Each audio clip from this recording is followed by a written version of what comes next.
Our surprise speaker is joining us from 1600 Pennsylvania Avenue. Ali Zaidi is the Assistant to the President and White House National Climate Advisor. He's been a lawyer, a professor. He has years of experience doing service in the public sector. And importantly here, he's one of the principal architects of the climate and energy agenda that we've been following for the last 4 years. It gives me great pleasure to have the honor to welcome to the stage Ali Zaidi.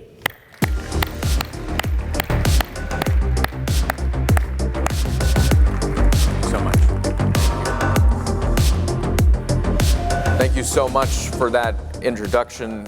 I'm so grateful to be here with all of you, and in particular to our leadership at the Department of Energy, which helped bring so many wonderful innovators and entrepreneurs together, Secretary Granholm, Undersecretary Crane, and of course the Director of the Loan Programs Office, Jigar Shah. Very grateful.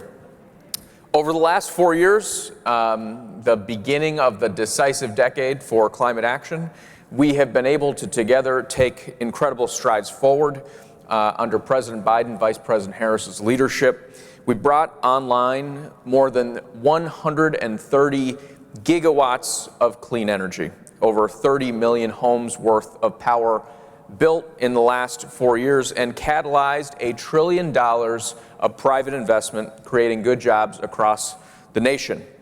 We set a record last year for the most clean energy added to the grid in a year, and we're expecting to break that record again this year. In fact, in 2024, the United States is expected to add more total generation capacity than any year in the last 2 decades. And 96% of that will be clean new power.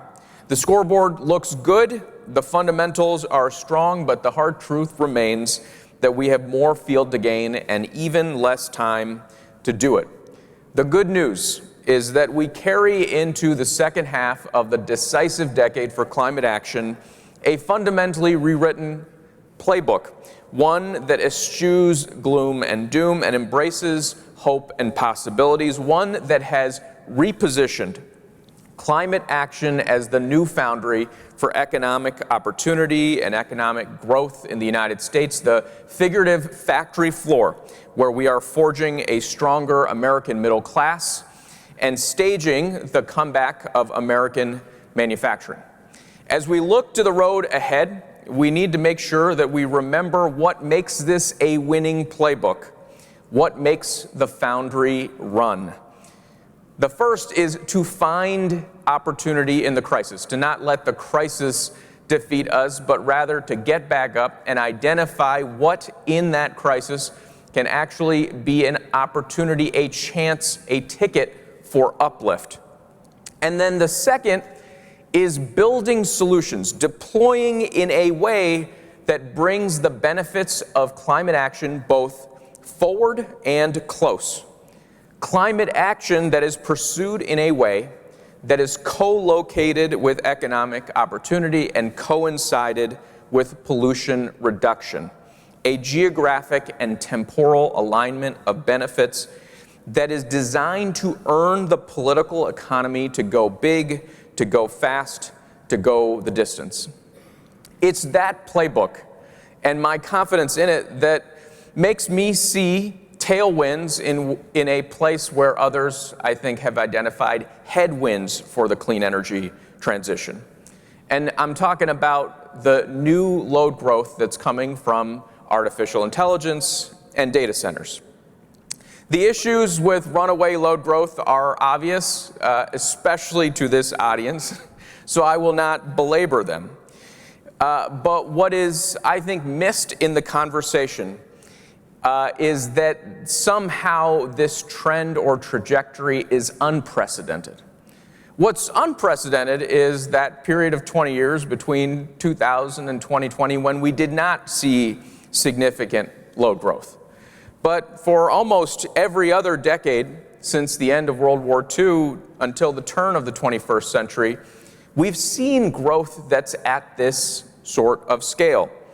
And the way we have met that moment, taking on the opportunity embedded in load growth rather than being dissuaded by the challenge of it is by making investments to our national grid, building out new connections that would better balance supply and demand, by improving the efficiency of everything from transmission to industrial processes, by investing in infrastructure and doing the work of deploying technology solutions. This mindset has worked in the United States in the past, and it's the playbook that will help us yet again meet the moment. Now, I don't want to diminish, again, the challenge that we face, but we have the tools right in front of us to get the job done. And I'll boil it down to the 3 R's. The first is renewables, nuclear, and other clean power, which today is much more available, much more cost-effective than it has ever been. We're looking, with all the tax credits applied, including the tech-neutral ones finalized today, at something in the range of $12 to $16 a megawatt hour. That's a game changer, and that is a tool we have to harness. The second R is rewiring. We often talk about the new transmission we are building to expand the grid, and there's 5,000 miles of new transmission that's either been greenlit by this administration or financed to help it get going. But that's about getting more onto the grid. There's a conversation to be had about getting more out of the grid. And the way we do that is by getting after the 60% of the transmission and distribution lines that are reaching the end of life and can help us produce a lot more throughput capacity on places that are already permitted, already sited, already built out across our country. And build on top of that the set of technology solutions that we have in the GETS toolbox. Dynamic line ratings, which effectively allow us to raise the speed limit on the grid, be smarter about how quickly we move electrons from point A to point B. Advanced power flows that help us manage congestion and move toward lines with spare capacity. And topology optimization, essentially ways for electrons. We can deploy these solutions and get more out of the grid, and as an administration, we've laid out a set of tools on the policy side to help you do just that. And finally, there's repowering, which promises a way to get from idea to implementation more quickly. Measures to build behind existing power plants that aren't fully utilizing their interconnection and maybe reducing emissions in the balance. Our tax credits, our loan programs are all aimed at helping tap into these solutions. And we see it being harnessed by those very energy-intensive uses that some see as headwinds, but I see as yet another tailwind for transformation.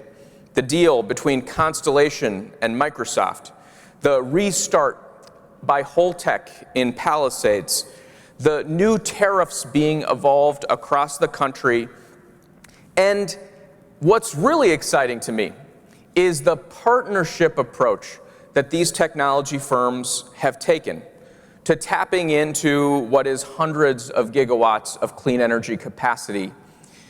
AI and tech companies are not just a counterparty to our energy challenges and opportunities. They can be and are stepping up to become co-pilots in the solutions business of reducing backlog of interconnection, of improving the functionality of the grid. So, again, a lot of the conversation, Washington focused on what will happen in 2025.